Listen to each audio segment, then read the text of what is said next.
Annapurna kitchen मध्ये स्वागत आहे आपलं। मी आज मार्केटहून आंबे आणलेले आहे। हे खूप फ्रेश आंबे दिसले म्हणून मी आंबा घेतलेला आहे। आंबा कडक आहे।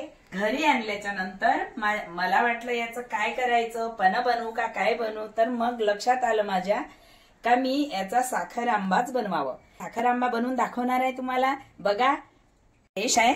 आंब्याचं लोणचं होते, लोणचं वर्षभर स्टोर करून राहते, त्याचप्रमाणे साखर आंबा आपण स्टोर करून ठेवू शकतो। बघूया कसा बनवते ती, बघा पूर्णपणे व्हिडिओ बघा। आपण या आंब्याला खिसून घेऊया, वरची साल काढून याप्रमाणे असं खिसून घ्यायचं। पूर्ण साल काढून घ्यायची। पूर्ण साल काढली म्हणजे छान साखर आंबा नरम आणि आंबा पूर्ण शिलून झालेला आहे। या पद्धतीने शिलून घ्यायचा। हे असं बिलकुल राहू नाही द्यायचं, हे पण काढायचं। हे लहान मुलांना खूप आवडते। आंबा चपाती, आंबा पुरी हे खाऊ शकते। माझ्या मुलांना खूप आवडते आणि माझ्या नातांना पण आवडते। म्हणताना मी हे करून स्टोर करणार आहे। वर्षभर याला काहीच होत नाही। जेव्हा आठवण आली आपण चपाती सोबत देऊ शकतो मुलांना। पूर्णपणे शिललेला आहे, या पद्धतीने शिलून घ्यायचा। आता याला आपण खिसून घेऊया। हे चिलनी घेतलेली आहे।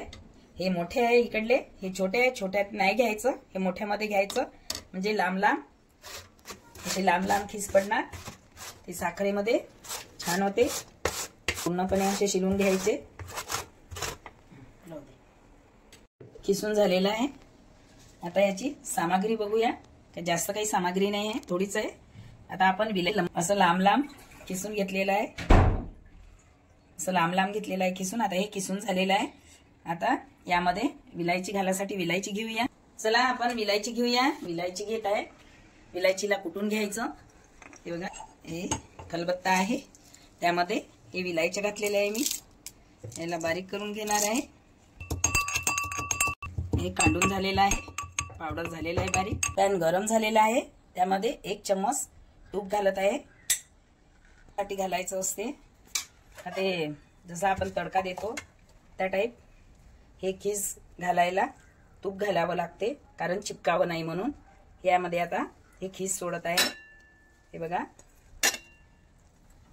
हे आंब्याचा खीस इतका छान मस्त साखर आंबा बनतो याचा। 2 आंब्याचा झालेला आहे। 2 मिनिटं झालेले आहे। यामध्ये आता आपण साखर घालूया। 2 गिलास साखर घालत आहे मी यामध्ये। वाफ आलेली आहे, थोडं वाफेवर आलं का हे राहू द्यायचं। उपवासाला पण चालते हे। याला असं पलटी करतच उभं राहायचं, नाहीतर खालून करपून जाण्याची भीती असते। तर यामध्ये मी साखर घालत आहे। हे बघा, 2 वाट्या साखर घेतलेली आहे। 2 वाट्या घेतलेली आहे। हे आंबा गोड असते, त्यामुळे कमी साखर घालायची। साखर घातलेली आहे। याला मस्त असं पूर्णपणे मिक्स करायचं। याला पाणी सुटते। पाणी सुटल्याच्या नंतर जोपर्यंत याचा पाक बनत नाही तोपर्यंत याला कमी गॅसवर होऊ द्यायचं। ते 1च चम्मच तूप घालायचं, जास्त तूप घालायचं नाही, कारण वर्षभर जर आपल्याला स्टोर करायचं असेल तर त्याला वास लागते। म्हणताना तूप जास्त घालायचं नाही, त्याची स्मेल नाही यावं म्हणून जास्ती तूप नाही घालायचं। थोडंच 1च चम्मच, छोटा चम्मच, खाली करपावं नाही म्हणून आंबा, त्याकरता थोडं घालायचं। तर 1 वर्ष स्टोर राहते, खराब होत नाही। हे बघा कसं पाणी सुटलेलं आहे याला। तर हे पाणी पूर्ण पाक बनेपर्यंत याला असं हलवायचं। करपाची भीती असते। तर यामध्ये हे विलायची पावडर घालत आहे, कारण त्याला टेस्ट अधिकच चांगली येणार। तर याला 10 मिनिटं कव्हर करून ठेवूया। याला 10 मिनिटं असंच होऊ द्यायचं। 10 मिनिटात हे पाक पूर्ण बनून येते। हे कच्च्या आंब्याचंच बनल्या जाते। कच्चा आंबा असला म्हणजे खट्टा आणि गोड, आंबट आणि गोड छान मस्त टेस्टी लागते।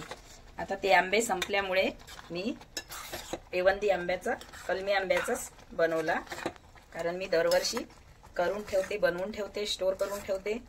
त्यामुळे यावर्षी लेट झाली, ते आंबे संपले, तर मग आता हा आंबा आणून बनवून घेतला। लोणच्याचे आंबे खूपच आंबट असते, त्याचा नसते बनवत. जे पिकते आंबा, साधे आंबे, त्या आंब्याचा छान बनते. मी यावर्षी कलमी आंब्याचा बनवलेला आहे. झालेला आहे बघा, किती छान कलर आलेला आहे. आणि पाक हे असा तार तुटला पाहिजे, त्यावेळेस कळते का हे पाक झालेला आहे. याला आता काढून घ्यायचं. साखर आंबा झालेला आहे, याला काढून घ्यायचं.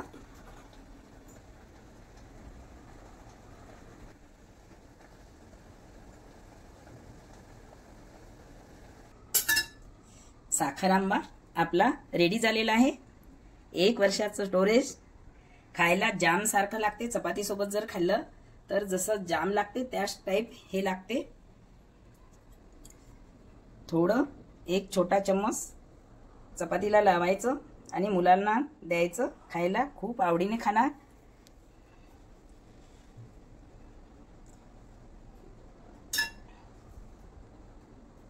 कलर पण छान आलेला आहे. माझ्या चॅनलला सबस्क्राईब करा, शेअर करा, लाईक करा आणि बेल आयकॉन दाबायला विसरू नका. हा व्हिडिओ पूर्णपणे बघा. पुरा व्हिडिओ बघितल्यावरच तुम्हाला कळेल. आणि 1 वेळा जरूर बनवून बघा. तुम्ही मग नेहमीच असाच साखर आंबा बनवून ठेवणार.